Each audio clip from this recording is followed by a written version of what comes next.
నమస్తే, నేను Yogita. Welcome to సత్యాగ్రహి. Telangana Congress ప్రభుత్వంలో అంతర్గత విభేదాలు ఒక్కొక్కటిగా బయటపడుతున్నాయా?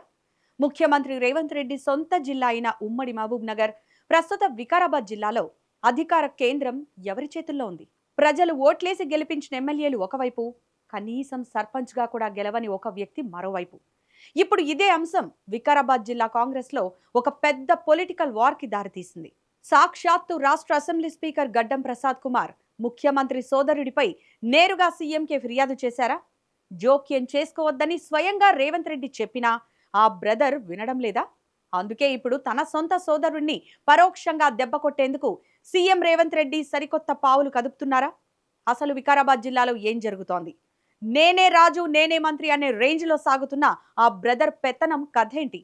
ఈ వీడియోలో పూర్తి వివరాలు చూద్దాం. తెలంగాణలో కాంగ్రెస్ పార్టీ అధికారంలోకి వచ్చి దాదాపు 2 ఏళ్లు అవుతోంది. ప్రభుత్వం ఏర్పడినప్పటి నుంచి వికారాబాద్ జిల్లాలో ఒకే ఒక్కడి హవా సాగుతోందనే ఆరోపణలు గట్టిగా వినిపిస్తున్నాయి. ఆయనే ముఖ్యమంత్రి రేవంత్ రెడ్డి సోదరుడు. జిల్లా కాంగ్రెస్ వర్గాల నుంచే వస్తున్న సమాచారం ప్రకారం గత 2 ఏళ్లుగా జిల్లాలో నేనే రాజు నేనే మంత్రి అనే తరహాలో ఆయన వ్యవహరిస్తున్నారట.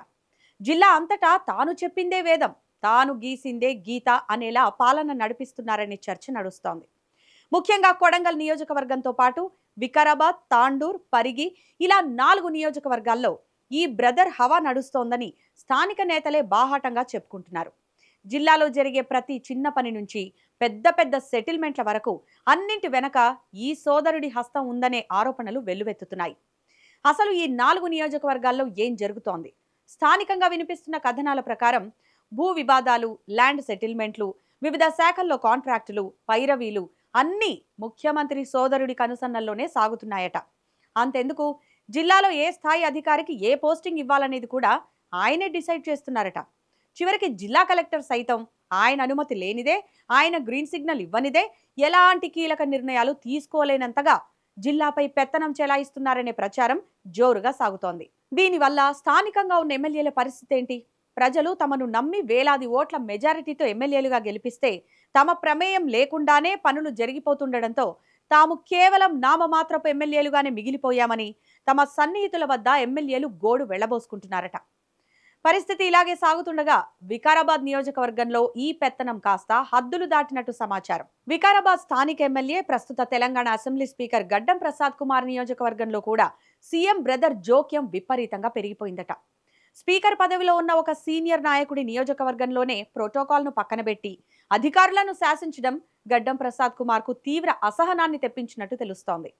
ఎమ్మెల్యేగా, స్పీకర్గా తనకున్న గౌరవానికి భంగం కలుగుతోందని భావించిన ఆయన ఇక సహించేది లేదని డైరెక్ట్గా రంగంలోకి దిగి ఈ వ్యవహారంపై నేరుగా ముఖ్యమంత్రి రేవంత్ రెడ్డి వద్దే తన అభ్యంతరాన్ని వ్యక్తం చేసినట్టు సమాచారం. తన నియోజకవర్గంలో సీఎం సోదరుడి జోక్యం పెరిగిపోతోందని, దీనివల్ల పార్టీకి, ప్రభుత్వానికి చెడ్డ పేరు వస్తుందని స్పీకర్ నేరుగా సీఎంకు ఫిర్యాదు చేశారట. అప్పటి నుంచే జిల్లాలో స్పీకర్ వర్సెస్ సీఎం బ్రదర్ వివాదం మరింత ముదిరి పాకాన పడిందని టాక్ నడుస్తోంది. మరి స్పీకర్ అంతటి వ్యక్తి వచ్చి ఫిర్యాదు చేస్తే ముఖ్యమంత్రి రేవంత్ రెడ్డి ఊరుకుంటారా? నిజానికి సీఎం రేవంత్ రెడ్డి కూడా తన సోదరుడి వ్యవహార శైలిపై మొదటి నుంచి కొంత అసంతృప్తితోనే ఉన్నట్టు కాంగ్రెస్ వర్గాలు చెప్తున్నాయి. జిల్లాలోని పలు నియోజకవర్గాల్లో జోక్యం చేసుకోవడం, కొన్ని భూముల కబ్జా వ్యవహారాల్లో బ్రదర్స్ పేర్లు బయటకు రావడంపై సీఎం రేవంత్ రెడ్డి తీవ్ర ఆగ్రహంతో ఉన్నారట. ఇదే సమయంలో తన అత్యంత సన్నిహితుడైన స్పీకర్ గడ్డం ప్రసాద్ కుమార్ నుంచి కూడా ఫిర్యాదు రావడంతో సీఎం రేవంత్ రెడ్డి యాక్షన్లోకి దిగారు. తన సోదరుణ్ణి పిలిపించి ఇతర నియోజకవర్గాల్లో జోక్యం చేసుకోవద్దు, ఎలాంటి వివాదాల్లోనూ తలదూర్చవద్దు అని స్పష్టమైన ఆదేశాలు జారీ చేసినట్టు సమాచారం. కానీ ట్విస్ట్ ఏంటంటే, సీఎం స్వయంగా వార్నింగ్ ఇచ్చినా ఆ బ్రదర్ మాత్రం అస్సలు తగ్గలేదట. కొడంగల్తో పాటు మిగిలిన నియోజకవర్గాల్లోనూ తన పాత పద్ధతినే కొనసాగిస్తూ భూదందాలు, సెటిల్మెంట్లు ఆపలేదనే ప్రచారం జరుగుతోంది. సొంత తమ్ముడే మాట వినకపోవడంతో ఇప్పుడు ముఖ్యమంత్రి రేవంత్ రెడ్డి రూట్ మార్చారని టాక్ వినిపిస్తోంది. నేరుగా చెప్తే వినడం లేదు కాబట్టి పరోక్షంగా తన సోదరుడికి చెక్ పెట్టాలని సీఎం రేవంత్ రెడ్డి డిసైడ్ అయ్యారట. అందుకోసం ఆయన ఒక పక్కా పొలిటికల్ స్కెచ్ వేశారు. ఇంతకీ ఆ స్కెచ్ ఏంటో తెలుసా? జిల్లాలో సీఎం సోదరుడికి జీ హుజూర్ అంటూ ఆయన చెప్పిన పనులన్నీ గుడ్డిగా చేస్తూ ఎమ్మెల్యేలను సైతం పక్కన పెట్టిన అధికారుల లిస్టును సీఎం తెప్పించుకున్నారట. జిల్లా స్థాయి అధికారుల నుంచి మొదలుకొని మండల స్థాయి అధికారుల వరకు ఎవరెవరు ఆ బ్రదర్ వెనక తిరుగుతున్నారో వారందరినీ లూప్ లైన్లోకి బదిలీ చేసేందుకు కార్యాచరణ సిద్ధమైందని గుసగుసలు వినిపిస్తున్నాయి. అధికారులను మార్చేస్తే సోదరుడి పెత్తనానికి ఆటోమేటిక్గా బ్రేకులు పడతాయని, జిల్లాలో ఎమ్మెల్యేల పట్టు పెరుగుతుందని సీఎం భావిస్తున్నారట. త్వరలోనే వికారాబాద్ జిల్లాలో పెద్ద ఎత్తున అధికారులపై బదిలీల వేటు పడటం ఖాయమని ప్రచారం జరుగుతోంది. ప్రస్తుతం వికారాబాద్ జిల్లా రాజకీయాల్లో ఎటు చూసినా ఇదే చర్చ నడుస్తోంది.